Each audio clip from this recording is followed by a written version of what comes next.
हम दुर्भाग्य कहें या सौभाग्य कहें,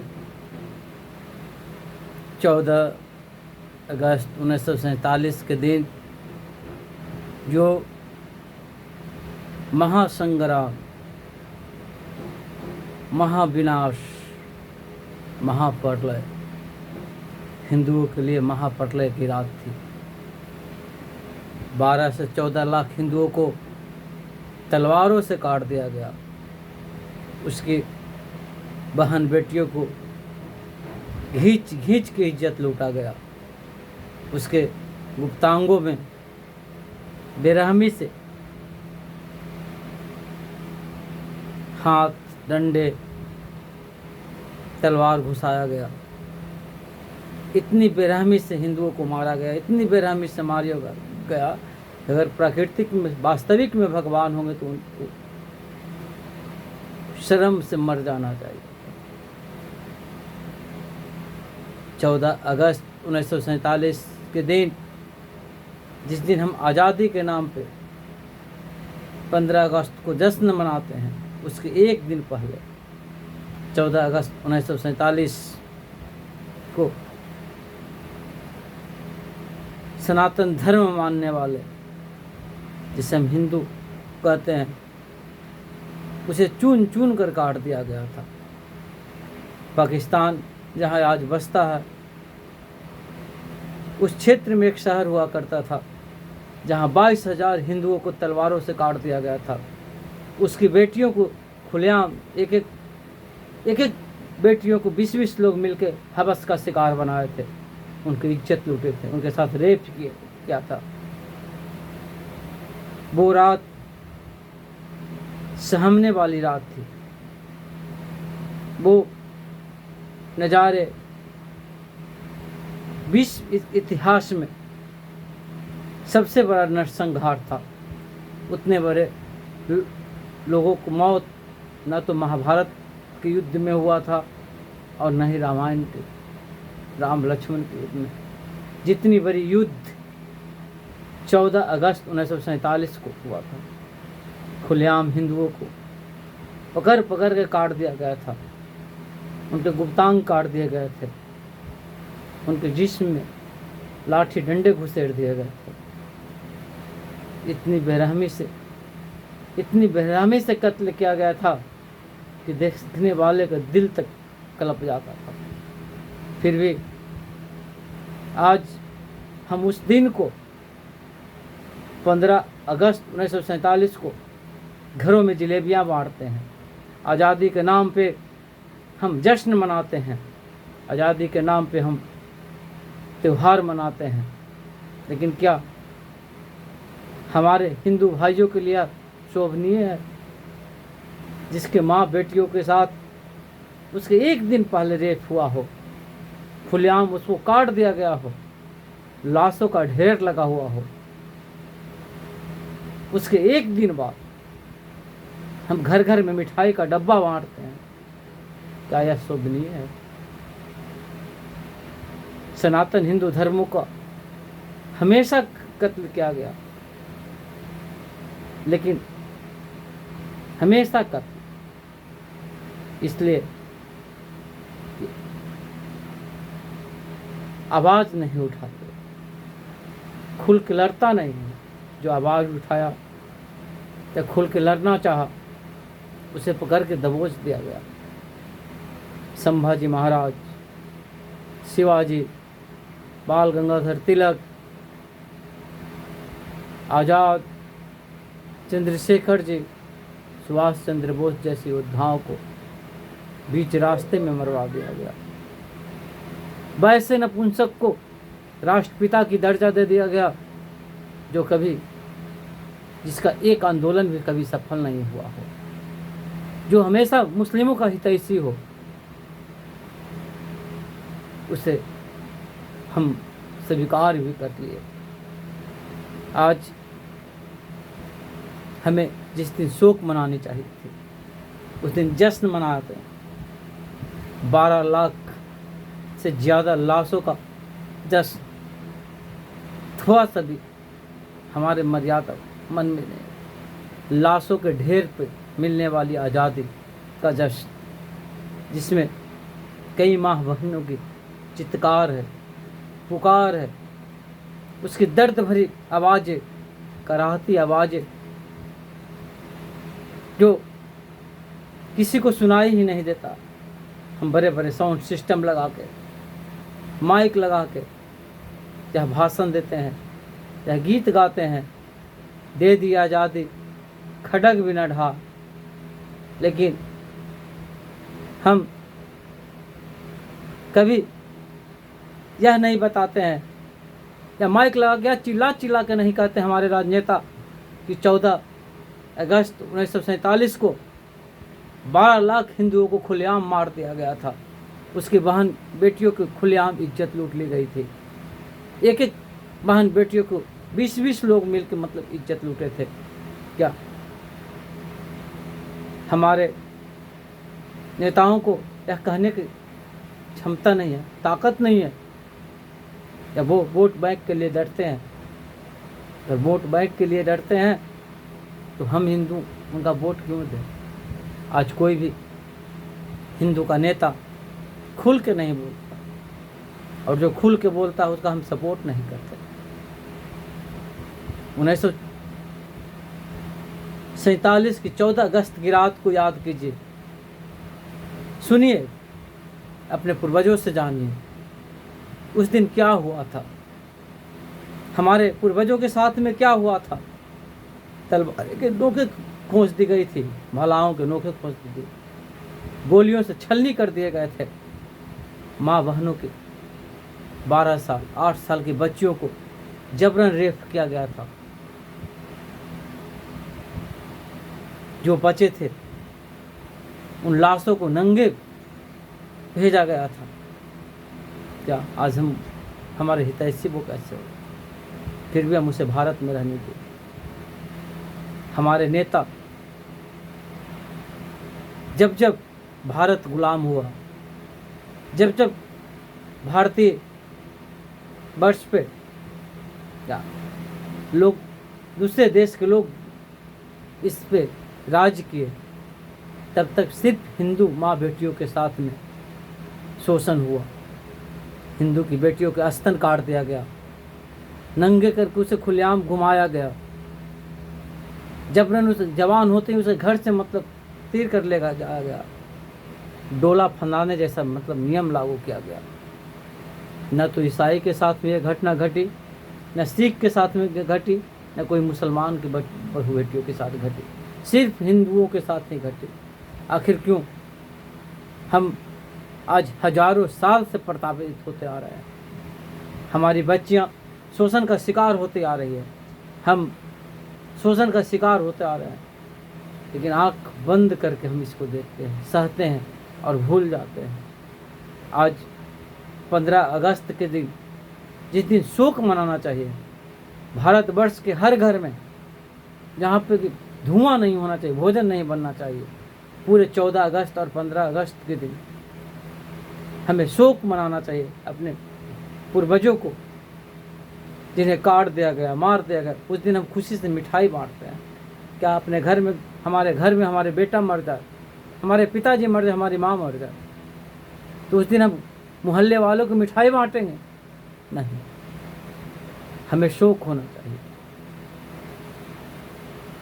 हमारे घर में उस दिन चूल्हे नहीं जलते, उस दिन का 9 दिन तक चूल्हे नहीं, लेकिन 14 अगस्त 1947 को खुलेआम 12 से 14 लाख लोगों को खुलेआम कत्ल कर दिया जाता है, और 15 अगस्त को हम खुलेआम माइक लगा के चिल्ला चिल्ला के मतलब हम यह बोलते हैं कि दे दिया आज़ादी खड़ग बिना ढाल। आखिर वो 14 लाख लाशें जो गिरी वो किसकी थी?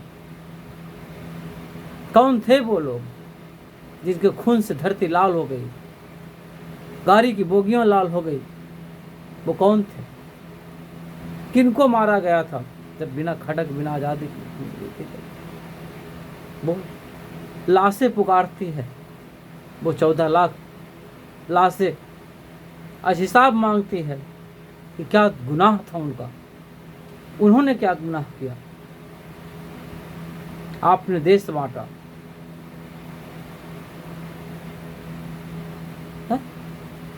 लेकिन वो बेगुनाह का क्या, जिसको तलवार के नोक से काट दिया गया,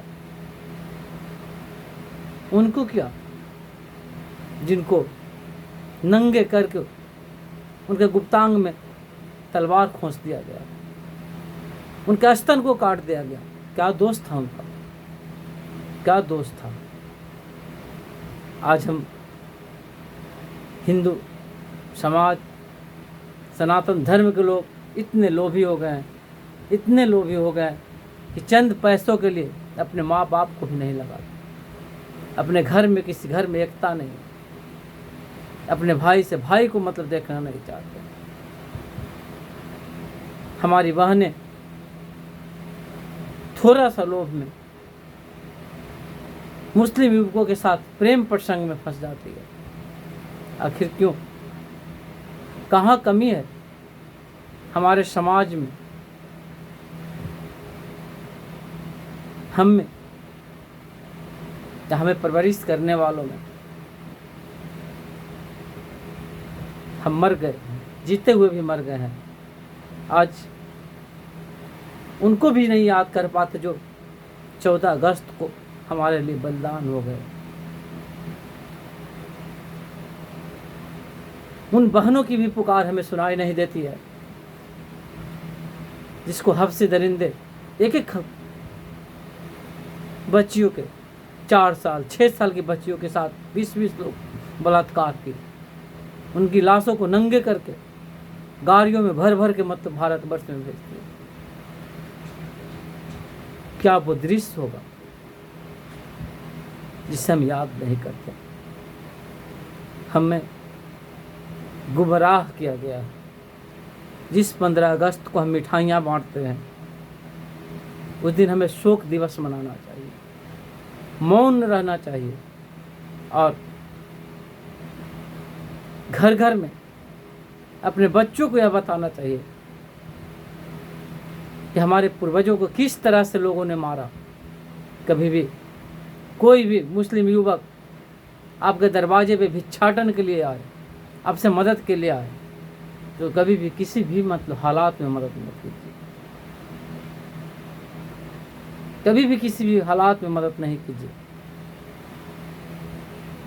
जिस तरह से हम लोग आज निम्न वर्गीय हिंदू हो या मुस्लिम आपस में लड़ मरते हैं चंद नेताओं के बातों में आकर के, लेकिन उन नेताओं से पूछो कि जो बलिदान दे दिए 14 अगस्त 1947 के दिन, उनके उपलक्ष्य में तुम माइक पे चिल्ला चिल्ला के जो है आज़ादी के गाने करते हो। कभी उनको भी याद कर लो जो उस दिन मारे गए थे, उस दिन मारे गए थे। 12 लाख लाशें जो चिल्ला चिल्ला के पुकारती है, चिल्ला चिल्ला के कहती है अपने भाइयों से, चिल्ला चिल्ला के कहते हैं अपने देशवासियों से, चिल्ला चिल्ला के वो बोलते हैं अपने धर्म रक्षकों से, कहाँ गया तुम्हारा जमीर, कहाँ गया जमीर। जब हमें वो लूट रहे थे तब तुम मिठाइयाँ बांट रहे थे, कहाँ गया तुम्हारा जमीन। कुछ चंद नेताएं आज भारतवर्ष को अपने बाप का जागीर समझते हैं, अपने बाप का जागीर। वोटर हम हैं, जागीर हमारी होनी चाहिए, ना कि नेताओं की। आज हमें जातीय विखंडन करके, जातीय जनगणना करके हमें आर्थिक रूप से तोड़ा जा रहा, आर्थिक नैतिक सभी तरह से तोड़ा जा रहा था। आज 2024 में बांग्लादेश में जो घटना घटी, उसमें पूछो सत्ता के लिए घटना घटी, सत्ता हस्तांतरण के लिए घटना घटी, लेकिन वहाँ के हिंदू भाइयों का क्या दोष था जिसे खुलेआम तीर तीर के मारा गया, उनकी बहू बेटियों को जबरन इज्जत लूटा गया। कश्मीर के हिंदुओं को पूछो जिनकी माँ बहनों के रातों रात घर छोड़ के भागना पड़ा। कब तक हम बुज़दिल बैठे बने रहेंगे? कब तक? संभाजी महाराज जैसे लोगों को पीस पीस कर मारा। हम अपने बच्चों को हथियार चलाना सिखाएं, वीर योद्धा बनाएं। हम दो हमारे एक किनारे नहीं, हम दो हमारे 10 किनारे पे मतलब जियो। 2 बच्चे मर भी गए तो कोई बात नहीं, कोई हम दो हमारे 25 किनारे लगाते हैं, तुम कम से कम हम दो हमारे 10 किनारे लगाया करो।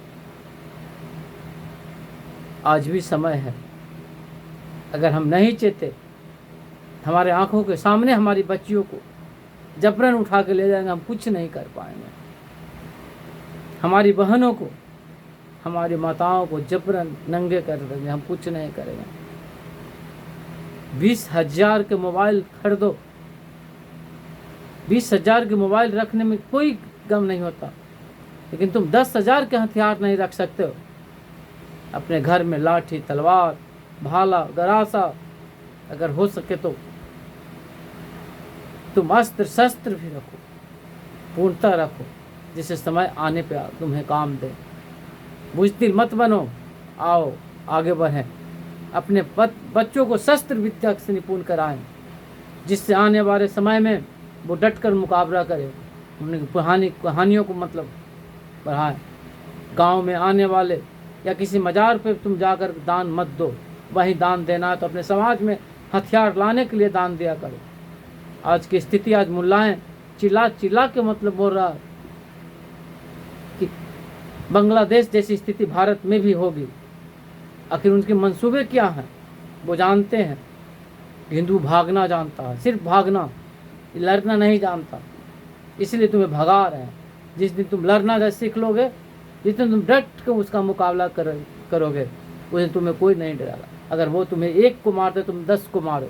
अगर तुम्हारी एक बहना को वो इज्जत लूटना है तो वो तुम 10 को लूटो। अगर वो तुम्हारे एक औरत पे हाथ फेरते हैं तो तुम 10 औरतों पर हाथ फेरो। लड़ो, ऐसे भी मरना है, ऐसे भी मरोगे। डट कर लड़ो, डट कर मुकाबला करो। गलत का साथ कभी मत दो, गलत के साथ तुम लड़ो। सहना छोड़ो, लोभ छोड़ो। किसके लिए तुम कमाओगे जब तुम्हारे बच्चे ही नहीं होंगे? किसके लिए संपत्ति जमा करोगे जब तुम्हारे बच्चे को मार दिया जाएगा? कौन भोगने वाला है?